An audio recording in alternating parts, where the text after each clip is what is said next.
I'm James Purser, and this is Purser Explores the World.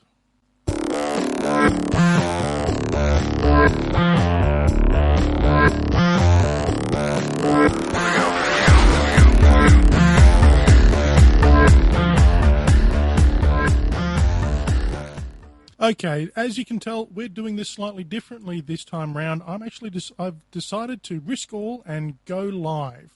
So what that means is that anything could happen. Now tonight, if you want to discuss the episode, if there's enough of you listening, the hashtag is #PETW, Purser Explores the World. Now that's out of the way, let's get into the show proper. Now, last week, a 16-minute recording of an international conference call between a number of different national law enforcement agencies, including the FBI and Scotland Yard, was released by that amorphous internet activist group, Anonymous. Anonymous claimed that they had been on the call themselves rather than, say, lifting the audio from a server hack or some such, and had indeed learned about the call from emails it had intercepted within the FBI itself. Needless to say, there is now an ongoing investigation within the FBI and other law enforcement agencies as to how Anonymous managed to get hold of the audio and whether they had compromised other systems. This is a rather extreme example of what I want to talk about in this episode, activism and technology. Now, this isn't going to be an episode about the so-called Twitter revolutions of the Arab Spring. Firstly, because to call them Twitter revolutions is actually misleading, and secondly, because honestly, the Arab Spring deserves a series of episodes rather than simply being part of something else. Okay, unless you've been sitting under a rock for the past 12 months, you should have heard of SOPA, the Stop Online Piracy Act that up until recently threatened to fundamentally change the way the internet worked for, let's face it, very little gain. While the bill was supported by various media organisations and the Congress people they backed, there was a massive backlash against it from both the tech industry and the wider internet community, both within the US and without. Our first example of activism meeting technology comes not from the US, but from Canada. Like many people around the world, there were those in Canada, and still are, who were concerned that the US was going to arbitrarily assume control over what they considered was a vital commons. So they decided they wanted to do something about it. Being of the hacker frame of mind, they decided that the best thing they could do would be to make it easy for others to discover whether the thing they were buying was made by a company that supported SOPA or not. Well, it's an app to essentially tell you what products support SOPA and what products don't support SOPA, and as inform the consumers as to where their money is going, to the lobbying and Congress and stuff. Being Canadian, there wasn't much I could really do. Call my congressman now because I'm Canadian. So instead, I decided to. What happened was I met the other person who developed it with me, Chris Durante. I hadn't seen him in 8 months, and he ended up being in a class, and we were just talking, and he said, I had this idea for this. I saw it online somewhere. Somebody just mentioned it, and I said I was going to help them, but they never ended up doing it. And I really liked the idea. And he was kind of moseying over, like, thinking about the idea. And I said, hey, why don't we just do it? He said, what do you mean? And I said, well, why don't you come over later tonight, and we'll sit around, we'll program, and we'll have it done in 24 hours for release by tomorrow this time. And he said, you think we can do that? And I said, yep. So we spent 24 hours later, after we started programming, so it was 27 hours after I got the idea, we'd released on the App Store. In today's world, we can actually... Well, that would be an example of things going wrong. Now, that would be 27 hours from, hey, why don't we, to launching it on the Android market.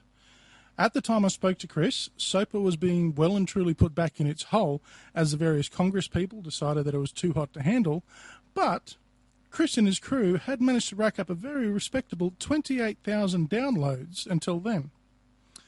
When you compare this to 5 years ago, you can see how much things have changed. In today's world, we can actually very easily, because of the tools that have been created, build upon what's already been built and create applications like this in short periods of time. I mean, it was probably something like 20 man hours, or 22 or 24. We probably spent 12 hours. We spent a long time on it. But no, you couldn't have done this 5 years ago. No, people wouldn't have all had smartphones. You couldn't have tapped into that. You couldn't have tapped into an open source barcode scanner on the phone because nothing existed. We couldn't have used already existing databases of, for example, all the barcodes. We couldn't have started our own database in that sense. No, we don't exactly have our own database yet, but I mean, we eventually will be able to using other things that are already on the internet. It allows the way that technology is advanced is allowing more and more to be created in a little amount of time, almost an exponential decrease in the amount of work needed. Which means there's a lot more opportunities for people to do some really cool things. It does. Actually, in about 10 years from now, you're going to see a lot of this much, much easier to create because you're going to have new tools. 10 years ago, what we have right now would have been kind of hard to imagine. MP3 players were starting to be released. 10 years later, we have smartphones that can do anything. Mm-hmm. It's not even a phone anymore. It's more of a computer. In 10 years from now, who knows? Who knows what we're going to have? We could have, and I mean, possibilities are almost endless if the rate of technology keeps or the rate at which we can make technology smaller keeps going the same. Some people have said, some very influential people, I don't know exactly their names, have said we could have microcomputers in our the size of our cells in 20 years from now. And with that, the possibilities are endless. You could cure cancer instantaneously, going away from the activist, or you can transmit messages to all of your users instantly saying, everybody go outside and protest SOPA for 5 minutes. The ultimate flash mob. Exactly. You could literally everybody who cares to go to their house for 5 minutes. It makes a much bigger difference than what we did, and it might be trivial. We can't say for sure, but it's a very interesting concept. That was Chris from the Boycott SOPA application. It is available on the Android market. I'd suggest you go and have a look. And they do have plans. They just need to nail them down a bit. All right. Technology not only allows people to quickly build tools to respond and track events and issues, but it has also led to the rise of the curator. These are people who dedicate time and effort to filtering through the raw streams from the interwebs and creating a lucid stream of information. If these people work for newspapers, radio or TV networks, we tend to call them journalists. One such digital journalist is Asher Wolf. Based out of Melbourne, Asher's Twitter account has become something of a must-see if you want to find out about what's going on in the world of the Occupy movement, both locally and internationally, WikiLeaks and Anonymous. She uses the new tools to filter the dross and get the closest to the truth that she can. However, she didn't start out that way. So, I guess 5 years ago, I was barely using the internet. I mean, I'd use it for emails and I'd use it to maybe look at Facebook, maybe have a look at lolcats and things like that. Mm-hmm. But I wasn't really particularly skilled in any way.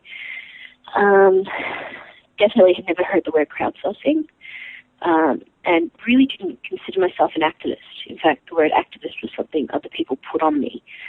And I still have trouble with that word, mm-hmm. because it's not something that I really see of myself. I'm just a citizen who takes an interest in her community and in the world around her. Someone who's politically aware, you might say? Yeah, I hope so. I guess after I had my first child, I became very interested in WikiLeaks and in the case around that, and really started using my Twitter account for the first time. And what I began to see was a dialogue that wasn't there before, and it was a really open dialogue, particularly between journalists and academics and just ordinary everyday citizens. And for me, that was very, very useful and very interesting to sort of trying to figure out what was actually going on, and what I was seeing in the mass social media wasn't, what I was seeing in the mainstream media wasn't lining up with what I was seeing in social media. And I became more aware of censorship issues around that. Now, so how long have you been politically active then? How long have I been politically active? Oh, that's a really difficult question to answer. I guess I went to a protest when I was at uni, a single protest, and then didn't really again until 2011? No, 2010. I went to a protest for WikiLeaks in Sydney. I actually flew to Sydney. So for me, it was quite a big step. And I don't take protesting lightly. I think it's really a serious activity. And for me to protest, it means that I really feel that that's the action that's necessary. It's not something that I would just go and do because I had a spare afternoon. You have become actually slightly notorious for your use of technology in terms of being politically active. Your Twitter account is a subject of a subpoena in the US, isn't it? It is, and it's a really odd experience to have a subpoena. Actually, I've had 2 subpoenas affect my Twitter account now. The first one was when WikiLeaks' Twitter account was subpoenaed. Anybody who follows WikiLeaks' Twitter account on Twitter is now subpoenaed their account information, so all user-generated data, the IP traffic, all of that information is open to the US government according to the information that has been received by various lawyers. I think it was Mark Stevens from Julian's first lawyer who made a public statement saying that anybody who followed WikiLeaks' account, their information was then also caught up in the subpoena. And the second one was slightly more odd and really quite unexpected. It was Occupy Boston had been evicted from their campsite, and people were tweeting about the brutality of Boston Police Department under the hashtag BostonPD. And in that course of things, somebody tweeted the docs, release of information about the Boston Police Department. And, of course, Boston Police were very unhappy, and they got their defense attorney to order a subpoena. Actually, what they ordered first was just a request to Twitter. Twitter told them to get stuffed, and then they went off to court and got a subpoena. Unfortunately, what they subpoenaed wasn't just individuals that they suspected of being involved in that action. They actually subpoenaed the hashtag, the entire hashtag BostonPD. And it means that hundreds and hundreds of people who haven't committed any crime are now caught up in that subpoena. That'd be nearly impossible to go through everything, though, wouldn't it? It's a very, very wide dragnet, and it seems rather ridiculous to me. You watch, I follow your Twitter feed, and you retweet a lot of what's going on in the States through the Occupy stuff. You're currently retweeting a lot of what's happening in London with Julian Assange's trial, with his appeal against extradition. So you watch the Occupy, and you watch these things closely from afar. How is the growth of technology such as mobile phones that stream directly into the internet helped you keep track of things? Basically, I can do 3 things or 5 things at once. So I can be trying to unload groceries, putting dinner on, and checking my phone at the same time to try and keep abreast of what's going on.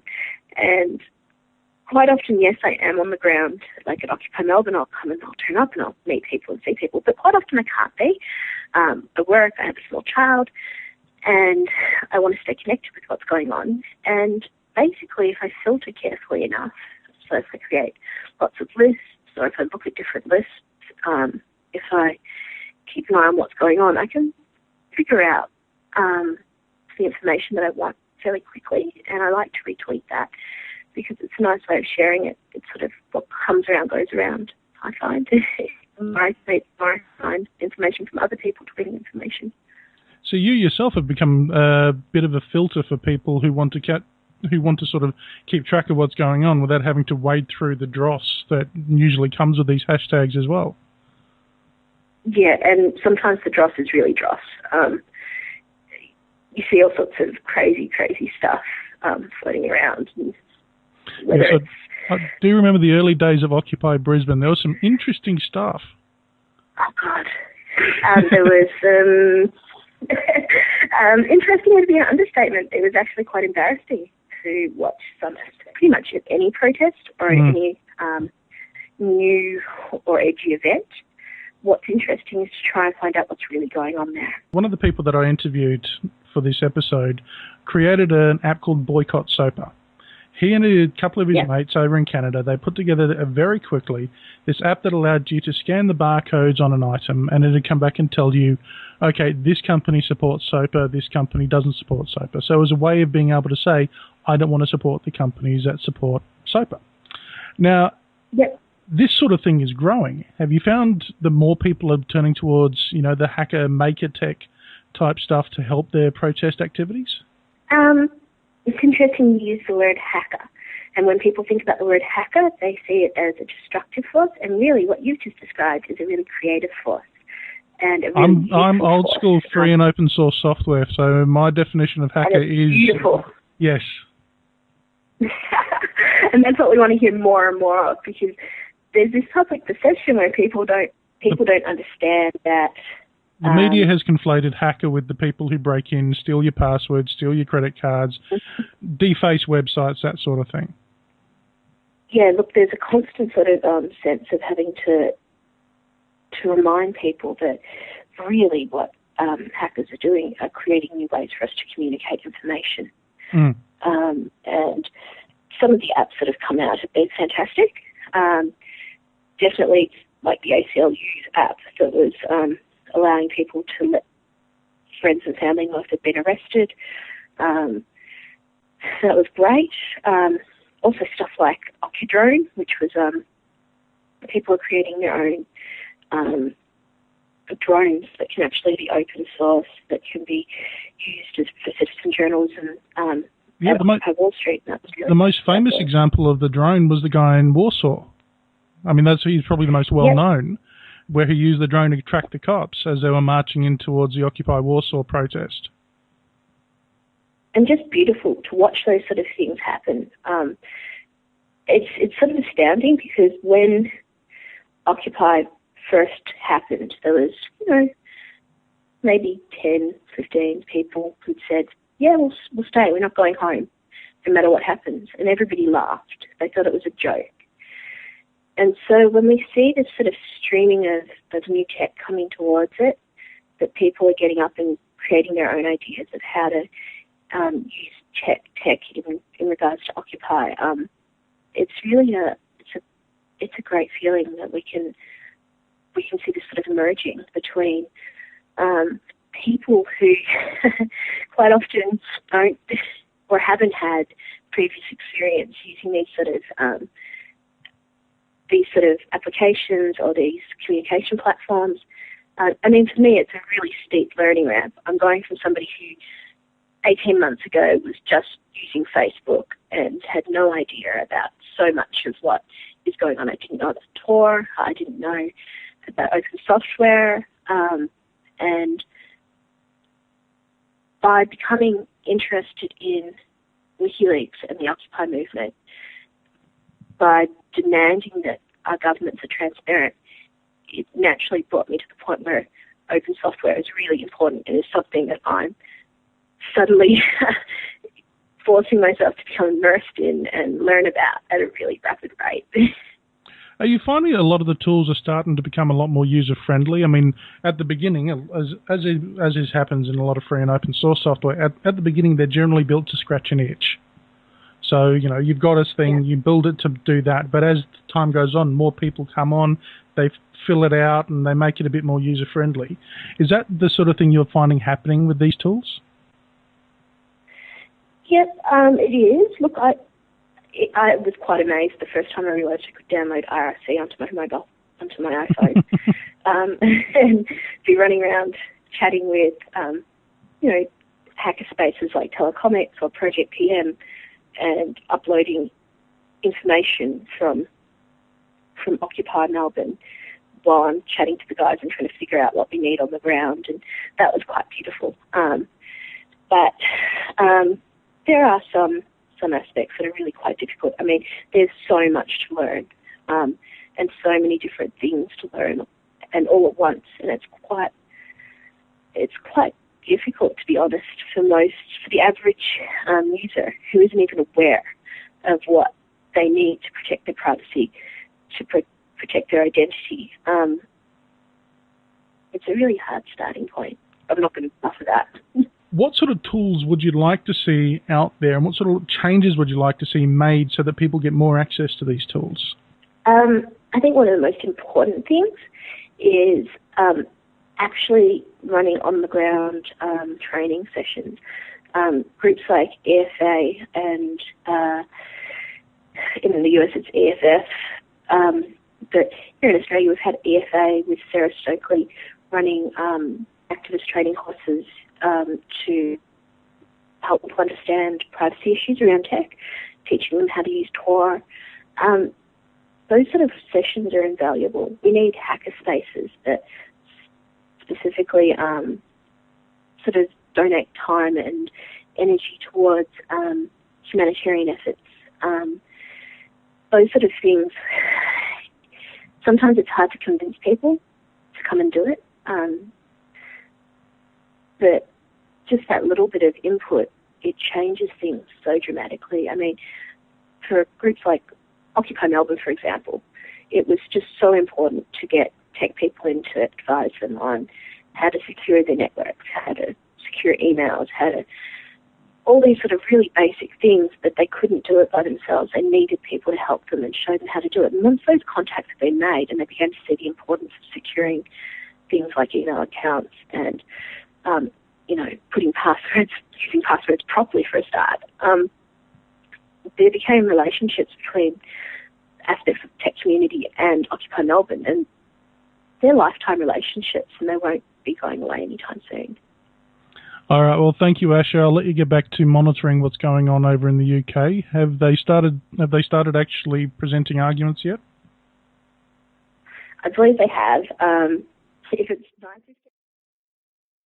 Okay. I should have mentioned before I played that interview that when I spoke to Asha, she was actually monitoring the WikiLeaks trial, or the appeal by Julian Assange against his extradition to Sweden. So she did very well, and I'm sorry for taking up so much of her time.